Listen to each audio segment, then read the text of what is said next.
तो सत्यमेव जयते, जागते रहो, संविधान पढ़ते रहो। जय भीम, जय भारत। आशा है कि आप सब इस चुनावी सरगर्मी में आप सब बहुत अच्छे होंगे और पूरे चुनाव भर में देखा कि 5 चरण का चुनाव हो चुका है और 5 क्या 6 चरण हो गया और अंतिम चरण का चुनाव बाकी है। तो मैं आपके सामने ये वीडियो दे रहा हूँ और इस अंतिम चरण के चुनाव तक का शेड्यूल की कोई बात नहीं हुई। किसी पार्टी ने ना तो किसी पार्टी ने कोई बात किया, ना हम लोगों ने जो जिस समाज को ज़रूरत है अपने आरक्षण की, अपनी व्यवस्थाओं की, ना उसने बात किया। लेकिन 1 जुलाई से नया कानून आ रहा है जिसको दंड विधान कहते हैं। उसी का नाम जो है न्याय संहिता रखा गया है। इस न्याय संहिता में अगर दलित के लोग होशियार नहीं रहे तो इनको जेल की हवा खाना पड़ सकता है। बहुत से नेता हैं जो मोबाइल और जो है आजकल मोबाइल पर ढेर सारे ऐप हैं, यूट्यूब है, आपका जो है व्हाट्सएप है, फेसबुक है, तरह तरह के जो है एप्लीकेशन जो है मौजूद है। मैं आप लोगों को आगाह करने आया हूँ, होशियार करने आया हूँ कि अब वो जमाना गया जब आप कुछ भी मोबाइल पर कह देते थे। 1 जुलाई से यदि आप कोई आपके मोबाइल में कोई ऐसा डाटा मिलता है कि किसी धार्मिक कोई आपने किसी धर्म के खिलाफ अपशब्द कहा है, किसी ऐसे लीडर के खिलाफ अपशब्द कहा है, किसी सरकार के खिलाफ आपने कुछ ऐसा बोल दिया है जो संविधान के अकॉर्डिंग नहीं है, तो उसके लिए आपको जेल हो सकती है। क्योंकि नए इस विधान में भारतीय न्याय संहिता में और भारतीय नागरिक सुरक्षा संहिता में ये जोड़ा गया है कि एविडेंस में जोड़ा गया है कि इलेक्ट्रॉनिक चीजें जो है वह सबूत के तौर पर होगी, चाहे वो वीडियो रिकॉर्डिंग हो, वॉइस रिकॉर्डिंग हो, टेप रिकॉर्डर हो और कोई भी इस तरीके से अन्य कोई व्यक्ति जो है किसी माध्यम से अगर कोई बात रिकॉर्ड करता है और वो आपराधिक चीज है, आपराधिक साक्ष्य के रूप में वो सामने आता है, तो उस व्यक्ति को सजा हो सकती है। दलित के लिए इसलिए कह सकते हैं क्योंकि आप लोग जो है एडिटिंग नहीं जानते हैं। कभी कभी आपको एडिटिंग के लिए जो है फंसाया जा सकता है। अब एडिटिंग किया हुआ जो चीज है वो ठीक है, आप उस मुकदमे से बरी हो सकते हैं, लेकिन जो व्यक्ति एडिटिंग किया है उसकी सजा का प्रावधान अभी कहीं नहीं किया गया है। इसलिए क्योंकि हम मोबाइल तो चलाते हैं लेकिन मोबाइल की एडिटिंग नहीं जानते हैं, इसलिए हमको कहीं की क्लिप कहीं जोड़ करके हमको फंसाया जा सकता है। इसलिए आपको होशियार रहना होगा और मोबाइल की एडिटिंग भी जानना होगा। अब इस देश में मोबाइल को जो है साक्ष्य के रूप में प्रस्तुत करने के लिए उसके डाटा को, उसके वीडियो को, उसके रिकॉर्डिंग को, हर चीज को जो है वो एक्सेप्ट करने के लिए जो है नए कानून में जो है पारित हो गया है। अब नया कानून साक्ष्य के रूप में अगर मोबाइल काम कर रही है तो आप लोग होशियार हो जाइए। इसीलिए किसी के बारे में, किसी के देवी देवता के बारे में आप कुछ ना कहिए। अगर आप कहते हैं तो आपको जेल की हवा खानी पड़ सकती है। आपको इसलिए हम आगाह करना चाहते हैं। दूसरा ये है कि आपको भी अब मोबाइल और ये सारा चीज आपको जानना होगा। अपने ऊपर हुए अपराध को जो है अगर साक्ष्य के रूप में दिखाना है कि हाँ ये इन्होंने मेरे साथ ये अपराध किया, तो आपकी वो वीडियो रिकॉर्डिंग, वो वॉइस रिकॉर्डिंग काम आ सकती है। इसलिए आज मोबाइल जहां आपको बैंक से पैसा निकालने में, आपका खाता खुलवाने में, आपको जो है सिग्नल देखने में, आपको जो है मैप देखने में, आपको रास्ते का मैप, गूगल मैप जैसे चल रहा है, ये सब के साथ साथ अब आपको एविडेंस के रूप में भी ये मोबाइल आपके लिए काम करेगी। इसलिए हमको होशियार भी रहना है और इसके बारे में जानना भी है।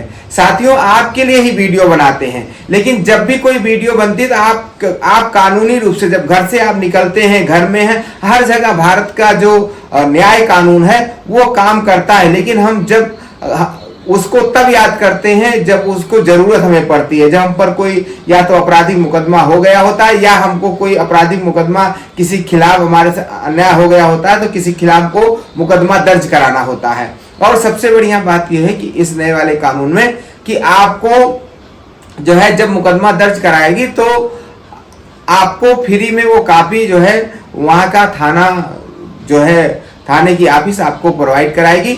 और जिनमें जो है 3 महीने की जांच है, आईओ जांच है, तो उस आईओ जांच को भी आपको बीच में जो है मोबाइल के ऐप से आपको बताना पड़ेगा कि ये जांच कहां तक पहुंची है। अब आपको बार बार थाने का चक्कर नहीं लगाना पड़ेगा। ये इस नए वाले कानून में अच्छा प्रावधान है।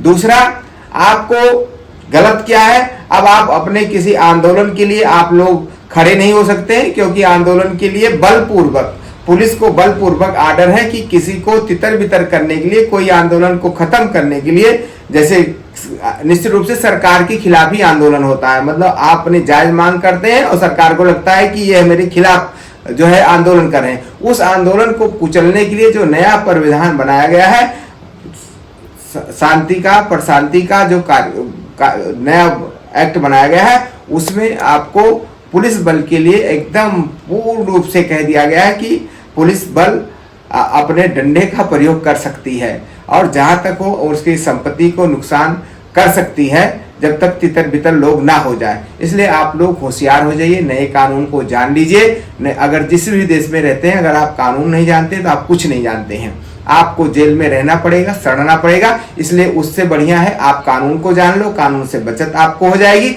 यही कहने के लिए आपके साथ मैं जो है वीडियो के माध्यम से जुड़ता हूं और आप सबको बहुत बहुत थैंक्स बोलते हैं कि आप सब बहुत अच्छे से वीडियो को देख रहे हैं। हमारी वीडियो से आप कई राज्य के लोगों ने हमसे संपर्क किया कानून जानने की, या उनकी जो मुसीबत है वो अपनी मुसीबत को बताते हैं, उनकी मुसीबत को दूर करते हैं।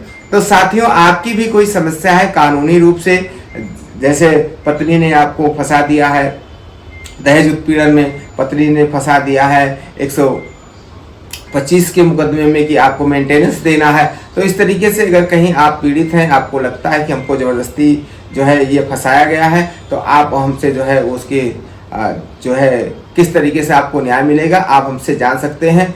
कोई पत्नी है अपने पति से परेशान है, तो वो कैसे जो है मुकदमा दर्ज करा सकती है। और सबसे बड़ी बात कहेंगे, बहुजन समाज के लोग ही संविधान के खिलाफ हो जाते हैं। क्यों?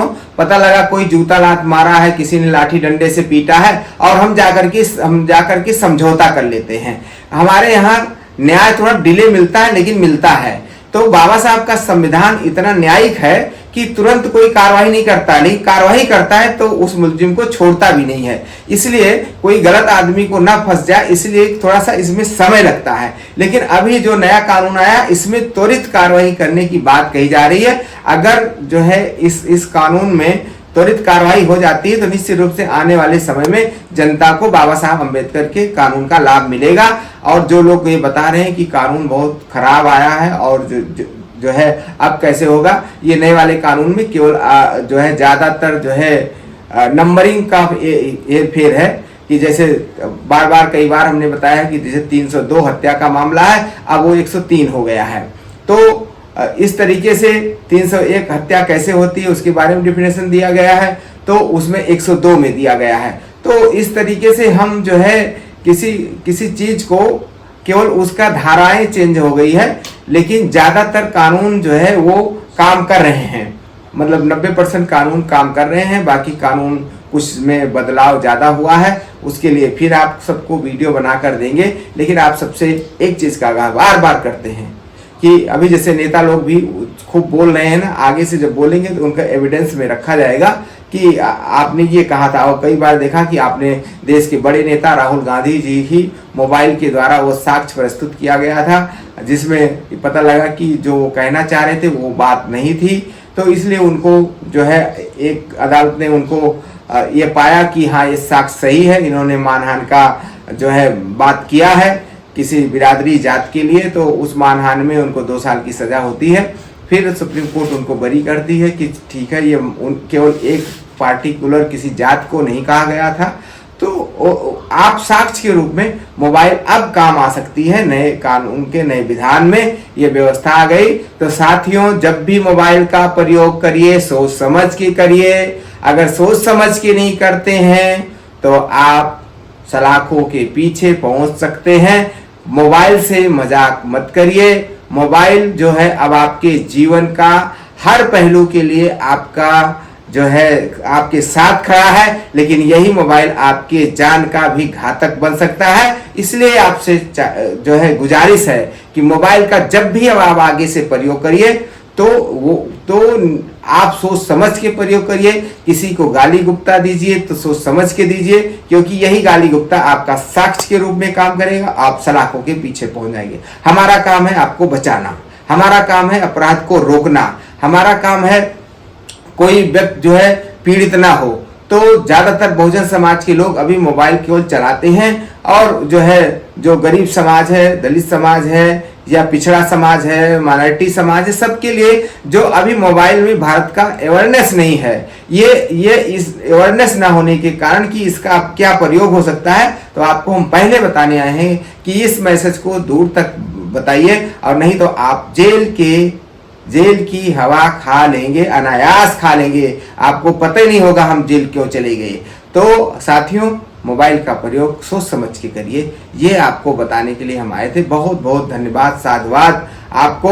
और संविधान जो है, देश का संविधान के पास ही एक ऐसी ताकत है जो सबको बराबर के रूप में देखती है, जिसको जो है संविधान ही न्याय करता है, संविधान ही इस देश के सारे धर्मों को चलाता है, संविधान ही देश के सभी व्यक्तियों को चलाता है, संविधान ही सरकार चलाता है, संविधान ही न्यायालय चलाता है, संविधान ही जो है कार्यपालिका चलाता है। तो सारा चीज जो है वो संविधान से जुड़ा है। इसलिए संविधान पढ़ते रहो और पढ़ाते रहो, और सबसे ज्यादा लोगों तक संविधान पहुंचाने का काम करिए। इसके साथ साथ देश में हम लोग ये मांग करें कि स्कूलों में भी जो हमारे देश का जो कानून है, आपराधिक जो कानून है, जो आईपीसी 160 साल में नहीं पढ़ाया गया, इस नए वाले विधान को, जो भारतीय न्याय संहिता आया है, जो भारतीय नागरिक सुरक्षा संहिता आया है, भारतीय शास्त्र संहिता आई है, तो साक्ष्य अधिनियम आया, इसको जो है स्कूलों में प्राइमरी से पढ़ाया जाए, जिससे बच्चे जाने कि कौन सा काम करना अपराध है और कौन सा काम जो है देश के हित में है। क्योंकि बच्चे बहुत ढेर सारी गलतियां कर जाते हैं, उनको यही नहीं पता होता है कि ये अपराध की श्रेणी में आता है। तो हम अपराध की श्रेणी भी आपको बताना चाहते हैं। अगर ये वीडियो अच्छी लगे, आपके कमेंट जरूर मिले। अगर कमेंट मिलेंगे तो निश्चित रूप से हम उस प्रकार की वीडियो बनाएंगे, आपका सहयोग करेंगे।